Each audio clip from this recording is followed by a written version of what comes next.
സുഹൃത്തുക്കളെ എല്ലാവർക്കും നമ്മുടെ പുതിയ വീഡിയോയിലേക്ക് സ്വാഗതം. ഞാനിപ്പോൾ കുറച്ച് മുമ്പ് കണ്ടൊരു പോസ്റ്റാണ് 24 ന്യൂസിൽ വന്നതാണ്. അതായത് ഹൈക്കോടതി ചോദിക്കുന്നൊരു ചോദ്യമാണ്. താമരശ്ശേരി ഷഹബാസ് കൊലക്കേസ് കുറ്റാരോപിതരുടെ പരീക്ഷാ ഫലം തടഞ്ഞു വെക്കാൻ സർക്കാരിന് എന്ത് അധികാരം? ചോദ്യം ചോദിക്കുന്നത് ഹൈക്കോടതി. ആ ചോദ്യത്തിന് അധികം ഒന്നും പറയേണ്ട ആവശ്യമില്ല, ചെറിയൊരു പുഞ്ചിരി മാത്രം മതി. കാരണം നമ്മൾ കഴിഞ്ഞ ദിവസം കണ്ടതാണ് ബാലാവകാശ കമ്മീഷൻ്റെ ഒരു ഇടപെടൽ. അതായത് ഈ പറയുന്ന ഈ വിദ്യാർത്ഥികളായിട്ടുള്ള പാവപ്പെട്ട 5 പേർക്കും അല്ലെങ്കിൽ 6 പേർക്കും അവർക്ക് പരീക്ഷ എഴുതാനുള്ള അവകാശങ്ങൾ ഒരുക്കി കൊടുത്ത നമ്മുടെ ബാലാവകാശ കമ്മീഷനെ കണ്ടാണ്, അതിന് കൂട്ടുനിന്ന് നമ്മുടെ സർക്കാരിനെ കണ്ടതാണ്. പിന്നീട് സർക്കാരിൻ്റെ ഇടപെടലുകൾ എല്ലാ കാര്യങ്ങളിലും നമ്മൾ മുന്നിൽ കണ്ടതാണ്. പിന്നീട് ഈ പറഞ്ഞ പരീക്ഷാഫലം തടഞ്ഞു വെക്കുന്നതിൽ മാത്രം സർക്കാർ ഇടപെട്ടു. എന്തുകൊണ്ടെന്ന് വെച്ചാൽ ഈ ഷഹബാസിൻ്റെ കുടുംബം മുന്നിലേക്ക് നിൽക്കുന്നതുകൊണ്ട് മാത്രം, അവർ നല്ല രീതിയിൽ ആക്റ്റീവായിട്ട് ഈ ഒരു കാര്യം ഉണ്ടാവാൻ പാടില്ല എന്നൊരു നിർദ്ദേശവുമായിട്ട് മുന്നിലേക്ക് നിൽക്കുന്നതുകൊണ്ട് മാത്രം ഈ ഒരു കേസ് ആ രീതിയിൽ തന്നെ വേണ്ട രീതിയിൽ പൊയ്ക്കൊണ്ടിരിക്കുകയാണ്. ഇനി ഒരു പക്ഷേ ഷഹബാസിൻ്റെ അച്ഛനും അമ്മയും ഒന്നും മിണ്ടുന്നില്ല എന്നുണ്ടെങ്കിൽ ആ കേസ് അവിടം കൊണ്ട് തീരുകയും ചെയ്യുമാർ ജാമ്യം എടുത്തുമാർ പുറത്തു പോവുകയും ചെയ്യും. നമ്മൾ ആരും ഒന്നും അറിയുകയില്ല, മാധ്യമങ്ങൾ അത് ഫോളോ അപ്പും ചെയ്യില്ല. എന്തുകൊണ്ടാണ്? ഇവന്മാരുടെ അച്ഛൻ്റെ പിടിപാടാണ്. ഇപ്പോഴും മാധ്യമങ്ങൾ പറയുന്നത് കുറ്റാരോപിതരായ വിദ്യാർത്ഥികളുടേതാണ്. ഇപ്പോൾ എനിക്കൊന്ന് ഹൈക്കോടതിയും പറഞ്ഞിരിക്കുന്നത് കുറ്റാരോപിതരായ വിദ്യാർത്ഥികളുടെ പരീക്ഷാഫലം തടഞ്ഞു വെക്കുന്ന തെറ്റാണെന്നാണ്. എന്ത് തെറ്റാണ് അതിലുള്ളത്? ബഹുമാനപ്പെട്ട ഹൈക്കോടതി, എല്ലാ ബഹുമാനവും എല്ലാ ആദരവോടും കൂടി ഞാനൊരു കാര്യം ചോദിക്കട്ടെ. തങ്ങളുടെ അല്ലെങ്കിൽ അവിടെ ഇരിക്കുന്ന ഹൈക്കോടതിയിൽ ഇരിക്കുന്ന ജഡ്ജിമാരുടെ വീട്ടിലാണ് ഈ ഒരു സംഭവം ഉണ്ടായതെങ്കിൽ നിങ്ങൾ ഇതിന് എന്ത് രീതിയിലായിരിക്കും പ്രതികരിക്കുക? ഇനി അതൊക്കെ പോട്ടെ, ഈ ഷഹബാസിനെ കൊലപ്പെടുത്തിയ അവന്മാർക്ക് വേണ്ടിയിട്ടാണ് ഹൈക്കോടതി പോലും നിലകൊള്ളുന്നതെന്ന് ജനങ്ങൾ വിശ്വസിക്കണോ? ഈ ഹൈക്കോടതി പറയുന്നത് കേട്ടാൽ തോന്നും ഷഹബാസ് തനിയെ മരിച്ചതാണ്, നെഞ്ചക്കൊണ്ട് തലയിൽ അടിച്ച് ആത്മഹത്യ ചെയ്താണെന്ന് തോന്നുമല്ലോ.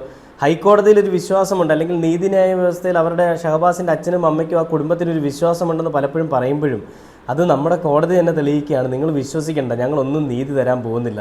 ഇവിടെ കുറ്റം ചെയ്താലും ഇല്ലെങ്കിലും അവന്മാർ തന്നെ ജയിക്കും, അല്ലെങ്കിൽ അവന്മാർ തന്നെ ജീവിക്കും. എന്തുകൊണ്ടാണ്?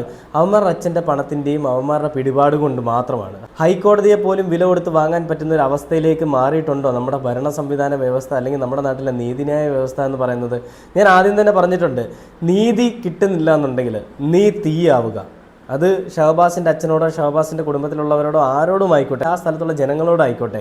ഒരു ഊമക്കത്ത് വന്നപ്പോൾ ഒരുപാട് സന്തോഷിച്ച ജനങ്ങളാണ് നമ്മളെല്ലാവരും. അതായത് ഷഹബാസിൻ്റെ കൊലപാതകികളെ തീർക്കുമെന്ന് പറഞ്ഞിട്ട് ഊമക്കത്ത് വന്നപ്പോൾ കേരളത്തിലെ ജനങ്ങൾ ഒന്നടങ്കം സന്തോഷിച്ചു. പക്ഷേ അത് വെറും ഒരു ഊമക്കത്ത് മാത്രമായി പോയി എന്നുള്ളത് പിന്നീട് നമ്മൾ കണ്ടതാണ്. അതിനെപ്പറ്റി യാതൊരു അറിവുമില്ല, പോലീസുകാർ അന്വേഷിക്കാൻ പോയി ഒന്നും കിട്ടിയില്ല എന്നുള്ളത് നമ്മൾ കണ്ടതാണ്. എന്നിരുന്നാൽ പോലും ആ ഊമക്കത്ത് അത് യുവമാർ പുറത്തിറങ്ങുന്ന സമയത്ത് അത് പ്രാവർത്തികമാകണമെന്നാണ് ഞാൻ പ്രാർത്ഥിക്കുന്നത്. കാരണം ആ ഷഹബാസിന് നീതിന്യായ വ്യവസ്ഥയുടെ ഭാഗത്ത് നിന്ന് പുല്ല് വിലയാണ് കിട്ടുന്നത്. ഒരു വിലയും ഷഹബാസ് എന്ന് പറയുന്ന കുഞ്ഞനുജൻ്റെ ജീവന് നമ്മുടെ നീതിന്യായ വ്യവസ്ഥയോ നമ്മുടെ സർക്കാരോ അതിന് കൽപ്പിക്കുന്നില്ല എന്നുള്ളതിൻ്റെ പൂർണ്ണ ഉദാഹരണമാണ് ഹൈക്കോടതി വിധി. ഹൈക്കോടതിയോട് അങ്ങേയറ്റം ബഹുമാനമുള്ള എല്ലാ ജനങ്ങളും ഈ ഒരു വാക്കോടുകൂടി, അല്ലെങ്കിൽ ഈ ഒരു പ്രസ്താവനയോടുകൂടി ഹൈക്കോടതി എന്ന് പറയുന്ന ഒരു സാധനം എന്തിനു വേണ്ടിയിട്ടാണ് നിലകൊള്ളുന്നതെന്ന് എല്ലാവർക്കും മനസ്സിലായി. ഞാൻ എൻ്റെ സാധനമെന്ന് ഉദ്ദേശിച്ചത് എനിക്കും ആ ഒരു ബഹുമാനം പോയതുകൊണ്ട് മാത്രമാണ്. ആ ഷഹബാസിൻ്റെ വിഷയത്തിൽ തെളിവുകൾ സഹിതം പോലീസുകാർക്ക് ലഭിച്ചിട്ടും, തെളിവുകൾ സഹിതം മാധ്യമങ്ങൾക്ക് ലഭിച്ചിട്ടും, തെളിവുകൾ കേരളക്കരെ ഒന്നാകെ കണ്ടിട്ടും അതിൽ കോടതിയും അതേപോലെ പോലീസുകാരും അല്ലെങ്കിൽ നമ്മുടെ നീതിന്യായ വ്യവസ്ഥയും പറയുന്നത് അസ്വാഭാവികമായിട്ടൊന്നുമില്ല, അല്ലെങ്കിൽ ഈ പറയുന്ന പ്രതികൾക്കെതിരെ വേണ്ട രീതിയിൽ ആക്ഷൻ എടുക്കാനായിട്ട് അവരുടെ ഒന്നുമില്ല എന്നാണ്. ആ പ്രതികൾ അയച്ച വോയിസ് മെസ്സേജുകൾ, ആ പ്രതികൾ പരസ്പരം സംസാരിച്ച അല്ലെങ്കിൽ പരസ്പരം അവർ കണ്ടുമുട്ടിയ CCTV ദൃശ്യങ്ങൾ, ഷഹബാസിനെ ആക്രമിക്കുന്ന CCTV വിഷ്വൽസ്, ഇതെല്ലാം പോലീസിൻ്റെ പക്കലുണ്ടായിട്ടും ഇതുവരെയും വേണ്ട രീതിയിൽ അവർക്ക് തയ്യാറെടുപ്പുകൾ നടത്താനോ അല്ലെങ്കിൽ അവർക്കെതിരെ ആക്ഷൻ എടുക്കാനോ സാധിച്ചിട്ടില്ല എന്ന് പറയുമ്പോൾ തന്നെ അതിൽ ഗാന്ധിജിയുടെ പടം വെച്ച ആ പേപ്പറിൻ്റെ വാല്യൂ അത് എത്രത്തോളം ഉണ്ടെന്ന് നമുക്ക് ഊഹിക്കാം. ഹൈക്കോടതി വിധി പെട്ടെന്ന് ഇതിലേക്ക് വന്നിട്ടുണ്ടെങ്കിൽ, ഇതിനു മുൻപ് ഷഹബാസിൻ്റെ കുടുംബം പരീക്ഷ എഴുതിക്കരുതെന്ന് പറഞ്ഞിട്ട് ഹൈക്കോടതിയെ സമീപിച്ചുവെങ്കിലും അന്ന് ഹൈക്കോടതി പറഞ്ഞൊരു കാര്യമുണ്ട്, അത് പിന്നീട് പരിഗണിക്കാം, അതായത് ഇവരുടെ ഹർജി പിന്നീട് പരിഗണിക്കാമെന്നാണ്. അന്ന് മുതൽ ഹൈക്കോടതി ഇട്ട് വലപ്പിച്ചുകൊണ്ടിരിക്കുകയാണ് ഈ കുടുംബത്തിനെയും അതേപോലെ തന്നെ ഈ സമൂഹത്തിലുള്ള ജനങ്ങളെ മണ്ടന്മാരാക്കിക്കൊണ്ടിരിക്കുകയാണ്.